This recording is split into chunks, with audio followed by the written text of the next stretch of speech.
یہ میری خوش قسمتی کہ میں حضور کا امت ہوں، ساری زندگی اس کا شکریہ ادا کرتا رہوں تو حق کے شکر ادا۔ ہم حضور کے امتی، نبی انتظار کرتے رہے، نبی منتظر رہے۔ حضرت خلیل اللہ کی بارگاہ میں پکار رہے ہیں، ربنا وابعث فیہم رسولا، مالک رسول بھیج دے۔ کوئی کہتا ہے لیسا بفظ ولا بغلظ، وہ ترشرو نہیں ہوگا، سخت مزاج نہیں ہوگا، ماتھے پہ شکنے لانے والا نہیں ہوگا، وہ پیار بانٹنے والا ہوگا۔ بس وہ آیا چاہ رہا ہے۔ حضرت عیسیٰ نے تو نام بھی بتا دیا نا، مبشرم برسول یاتی من بعد اسمہ احمد۔ لوگوں میں جا رہا ہوں، چلو نام بھی بتا دیتا ہوں، میرے بعد جو آنے والا اس کا نام احمد ہوگا۔ نبی انتظار کرتے رہے، 12 نبیوں نے انتظار کیا حضور کی امت میں ہونے کے لیے، تمنا کی۔ نستورہ راہب انتظار کرتا رہا، بحیرہ راہب انتظار کرتا رہا۔ شب ہجر کی سختیاں کوئی اس سے جا کے پوچھے، تیری راہ تکتے تکتے جسے صبح ہو گئی۔ زندگیاں گزار دی انہوں نے۔ سلمان فارسی کی کہانی سن لو، مجوسی کے بیٹے تھے، حق کی طلب میں نکلے، باپ نے گھر سے نکال دیا، ایک پادری کے پاس جا کے رکے، زندگی بھر اس کی نوکری کی۔ جب اس کا آخری وقت آیا، اس نے کہا میری تدفین کے بعد غموریا چلے جانا، وہاں کا پادری خدا رسیدہ ہے، تجھے اس سے کچھ مل جائے گا۔ کہتے میں وہاں سے غموریا آ گیا، پھر اس پادری کی ساری زندگی خدمت کی۔ جب وہ مرنے لگا تو اس نے کہا کوئی ایسا شخص نہیں ہے جس کے پاس اب میں تجھے بھیجوں، لیکن نبی آخر الزماں کے ظہور کے لمحے آ گئے۔ تو یہاں سے یثرب چلا جا، وہ اس نبی کی ہجرت گاہ ہوگی، تیری زندگی سنور جائے گی، تو نے بڑی محنت کی ہے، بڑی نوکری کی ہے میری۔ کہتے میں نے اس کو کہا کہیں ایسا نہ ہو میں دھوکہ کھا جو مجھے کوئی نشانی بتا دے۔ اس نے کہا 3 نشانیاں، ایک صدقہ نہیں لے گا، دوسرا ہدیہ رد نہیں کرے گا، تیسرا 2 کندھوں کے درمیان مہر نبوت ہو۔ کہتے ہیں میں نے اس کی تدفین کی، یثرب کی جانب جاتے ہوئے ایک قافلے میں شامل ہو گیا۔ انہوں نے مجھے پکڑ کے اپنا غلام بنا لیا، لیکن میرے پہ مہربانی یہ کی کہ مجھے بیچا جا کے مدینے میں۔ ایک یہودی نے مجھے خرید لیا، میں اس کے باغ میں گوڈی کرتا تھا، کام کرتا تھا، کھجوریں توڑتا تھا، لیکن میں انتظار میں تھا کہ کبھی وہ نبی آخر الزماں آئے تو مجھے دید ہو، کبھی عرش پر، کبھی فرش پر، کبھی ان کے در، کبھی در بدر۔ غم عاشقی تیرا شکریہ، میں کہاں کہاں سے گزر گیا۔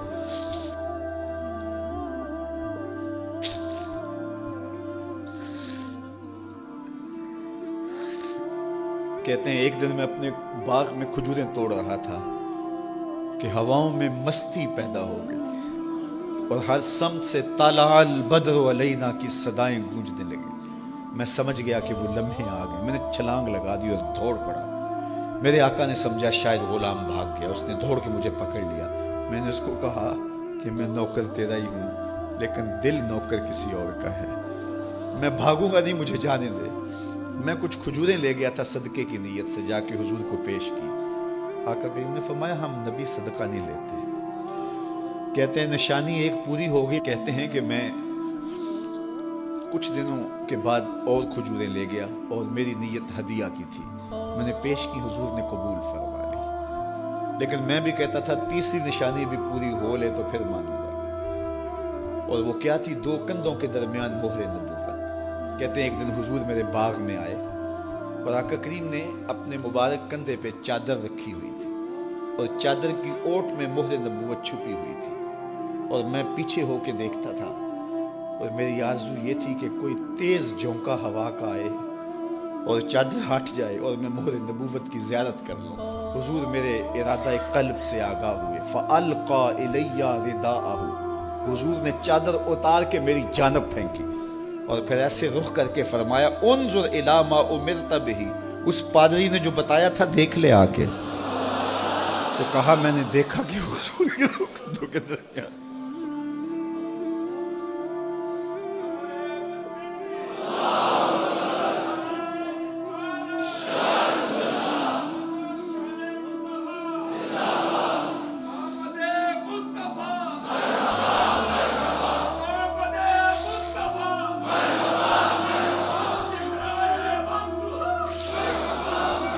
شب ہجر کی سختیاں کوئی اس سے جا کے پوچھے، تیری راہ تکتے تکتے جسے صبح ہو گئی۔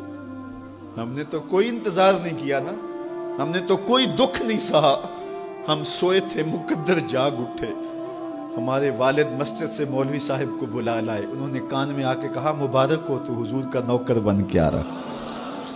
میرے والد گرامی ایک شعر جھوم کے پڑھا کرتے تھے, محمد جانے جانا ہے پیغمبر ہو تو ایسا ہو, رسولوں کی بشارت سے مبشر ہو تو ایسا ہو, امر توقیر کا سب کو موکر ہو تو ایسا ہو, کیا ہم کو غلام ان کا مقدر ہو تو ایسا ہو.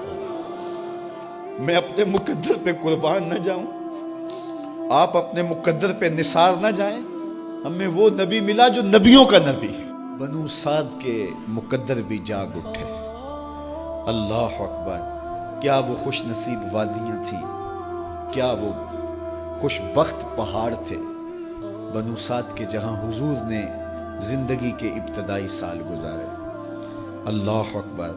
حضرت حلیمہ سعدیہ کہتی ہیں جب میں حضور کو گھر لے گئی تو میرے گھر میں روشنیاں آ گئیں. باقاعدہ عورتوں نے کہا حلیمہ تو اتنی امیر ہو گئی ہے رات کو بھی دیا نہیں بجھاتی. بڑے امیر کبیر گھرانوں میں بھی رات کو لوگ دیا بجھا دیا کرتے ہیں, لیکن تو اتنی ہی امیر ہو گئی ہے کہ رات کو بھی تیرے گھر کا دیا نہیں بجھتا. تو حلیمہ سعدیہ نے کہا آؤ میں تمہیں بتاؤں میرے گھر میں دیا کون سا روشن. باقاعدہ ہم جولیوں کو بلایا, پالنے میں حضور تھے, اشارہ کر کے کہا ما کننا نحتاج الی السراج من یوم اخذناہ. جب سے یہ پیارا گھر آیا ہے میں نے سارے دیے توڑ دیے. دیے کی ضرورت نہ مشعل کی حاجت, عجب روشنی تو نے پائی حلیمہ, بڑی تو نے توقیر پائی حلیمہ, بنی تو محمد کی دائی حلیمہ. کہا ما کننا نحتاج الی السراج من یوم اخذناہ. جب سے یہ پیارا گھر میں آیا ہے میں نے سارے دیے توڑ دیے. جہاں روشنی چاہیے ہوتی ہے حضور کو اٹھا کے اس کمرے میں لے جاتے ہیں, وہاں انوار پھیل جاتے ہیں, روشنیاں پھیل جاتی ہیں. کیسے اجالے پھیلے, کیسی روشنیاں پھیلیں. حلیمہ دا چھپر کھجوری دے تھلے, حوراں وچھالے نوری مسلے, فرش تو عرش تک پہ گئی دہائی, حلیمہ نے لٹ لئی خدا دی خدائی.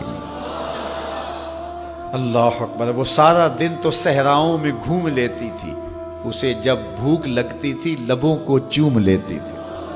بخت جاگے حلیمہ سعدیہ کے حضور ان کے گھر آئے. اللہ اکبر. جدھر سے گزرتے گئے نور پھیلتا گیا, انوار پھیلتے گئے. حضرت سیدہ طیبہ طاہرہ حضرت عائشہ سلام اللہ علیہا فرماتی ہیں کہ میں کچھ سی رہی تھی کہ میرے ہاتھ سے سوئی گر گئی. اب حضور کے گھر میں دیے میں جلانے کے لیے تیل بھی نہیں تھا. میں پریشان تھی, سوئی گر گئی. اتنے میں حضور تشریف لائے. حضور مسکرائے, کہتی ہے میں نے گمی ہوئی سوئی تلاش کر لی. اللہ اکبر. تو یہ روشنی تھی, یہ انوار تھے. اللہ اکبر. اذا ضحک یتلالع فی الجدر. جب حضور مسکراتے تھے سامنے والی دیواروں پہ عکس پڑتا تھا.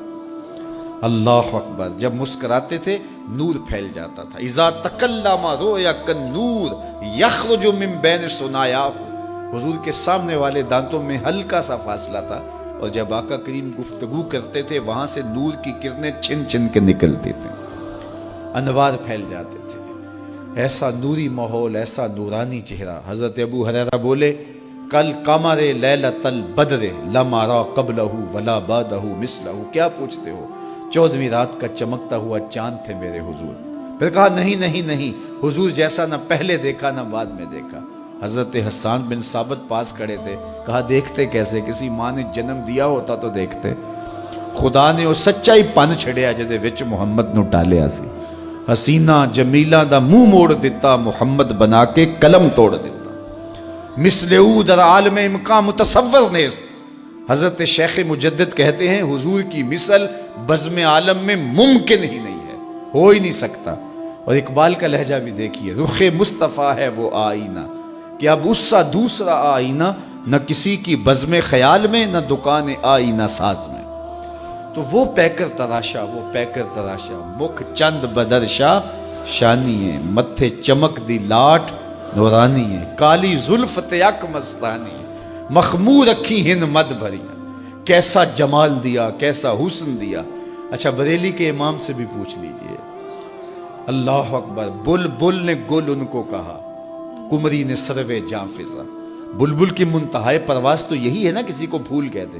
بلبل نے گل ان کو کہا، کمری نے سروے جاں فضا، حیرت نے جھنجھلا کر کہا یہ بھی نہیں وہ بھی نہیں.